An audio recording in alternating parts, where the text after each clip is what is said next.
This show is brought to you by Safety FM. Over 25 years helping leaders reducing errors and incidents. Here is your host of the Essential Leadership Cycle podcast, Rob Fisher.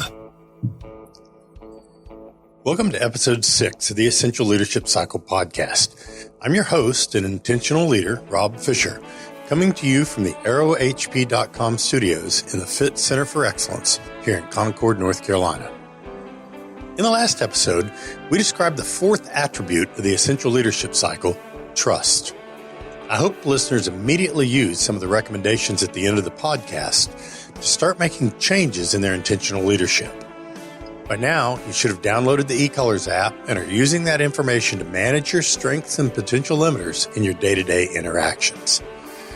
In this episode, I'm going to discuss the next attribute of the Essential Leadership Cycle, diversity and inclusion. Most organizations out there have some form of diversity element in their vision and values, their mission, or their way of doing business. It sometimes seems that diversity and inclusion have become buzzwords that organizations and leaders know they have to use to show that they are with the times. But very similar to some of the other elements of the Essential Leadership Cycle, when I get managers and senior leaders one-on-one away from the meeting room, they're all over the board as to what it really means to be diverse and inclusive. In fact, many of them don't know what diversity and inclusion are, and that they're actually different things that have been grouped together. Many organizations think and treat diversity and inclusion as a human resources program, and they try to play along under HR's rules. I don't think enough organizations have taken the time or energy to help the leaders understand both the power and the need for diversity and inclusion in the workforce. I recently heard a great description that I'd like to share. Then we can feed off this moving forward. You see, diversity is a fact. It is a condition. It's tangible. We look different, sure, but sometimes diversity can't be seen, even though it's still a condition. I'll talk about that in a minute. Inclusion, on the other hand, is a choice. Inclusion is action-based. We can choose to be inclusive or exclusive for that matter, but then we must also take the actions needed to actually include. When we did the personality diversity work in preparation for Super Bowl 51 in Houston a few years ago, we got a new lesson in diversity and inclusion almost every day. It was great to interact with the almost 10,000 volunteers whose job it was to make the Super Bowl experience the best it possibly could be for the over 500,000 visitors. The eColors system underpinned the framework we used because individuals with different eColors tend to think and react differently to input, processes, change, stress, time pressure, and many more attributes. Not everyone who came to the pre-party was a football fan. How do we make their experience good? Not everybody in Houston could go to the Super Bowl. How do we make their experience good? Not everybody was going to speak English. How do we make their experience good? I think you're getting the picture. In order to answer those questions with a goal and vision of a great Super Bowl experience, we had to get diverse thoughts into play.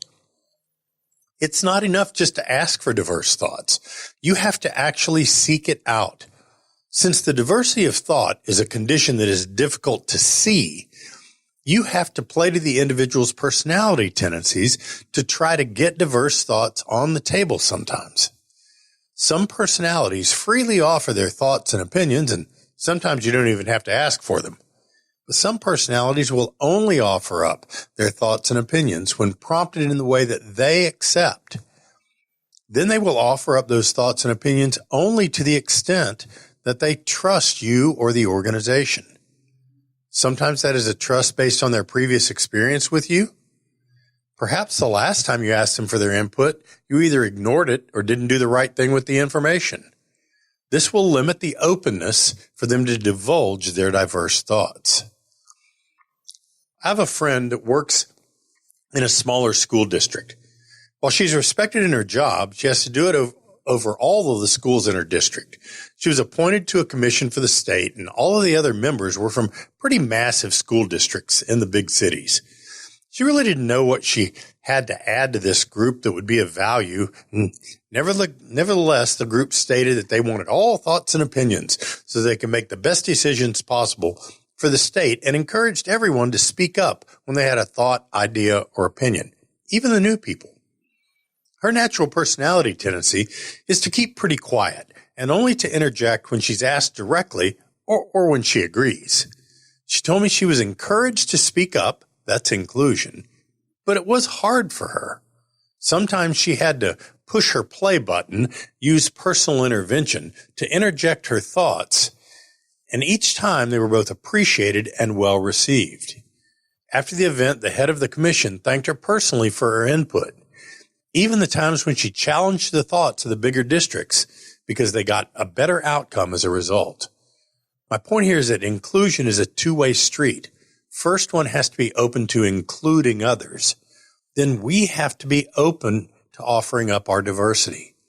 Sometimes we need to use tools to do that, like she used her play button or personal intervention to speak up when it wasn't natural or wasn't really comfortable. We have more than our fair share of diversity today, but I think we've lost some of our will, some of our fortitude, or some of our desire, you pick it, to be inclusive of diverse thought. As leaders, we cannot let ourselves fall into the traps of our current environment, where a whole lot of people believe that anybody that thinks differently than they do is not only wrong, but should be persecuted in some way. Intentional leaders have to overcome the urge in themselves and lead a team of others that have to overcome the current tide of thought diversity leading to exclusion instead of inclusion. It's easy to include diversity that you can see, but make sure you can also seek out diversity that you can't see. One of the reasons we promote making your e-colors or personality tendencies visible, whether by wearing a wristband or a sticker or some other indicator, is that it makes your personality tendencies more visible and allows a better opportunity for inclusion. So what can you do? First, seek out others with diverse personality tendencies for input. You can bet that if their personality tendencies or e-colors are different than yours, that they will usually have a bit of a different outlook or thoughts on whatever it is you need input on. Second, when you form teams, make sure they contain diversity, all types of diversity. Make sure the discussion is a part of the team's startup. Help each other understand how and why you need to ensure that you have inclusion of diversity. And last, make sure the people that you engage within your organization understand through discussions with you how important the inclusion part of diversity and inclusion are. Diversity, for looks' sake, is not real diversity. And just because someone's there doesn't mean they're included. This is a great topic for leadership teams to use in their values-based engagements. Until next time, this has been your host, Rob Fisher. Thanks for listening, and remember, intentional leadership starts with you. The views and opinions expressed on this podcast are those of the host and its guest and do not necessarily reflect the official policy or position of the company. Examples of analysis discussed within this podcast are only examples. They should not be utilized in the real world as the only solution available, as they are based only on very limited and dated open source information. Assumptions made within this analysis are not reflective of the position of the company. No part of this podcast may be reproduced, stored in a retrieval system, or transmitted in any form or by any means, mechanical, electronic, recording, or otherwise, without prior written permission of the creator of the podcast, Jay Allen.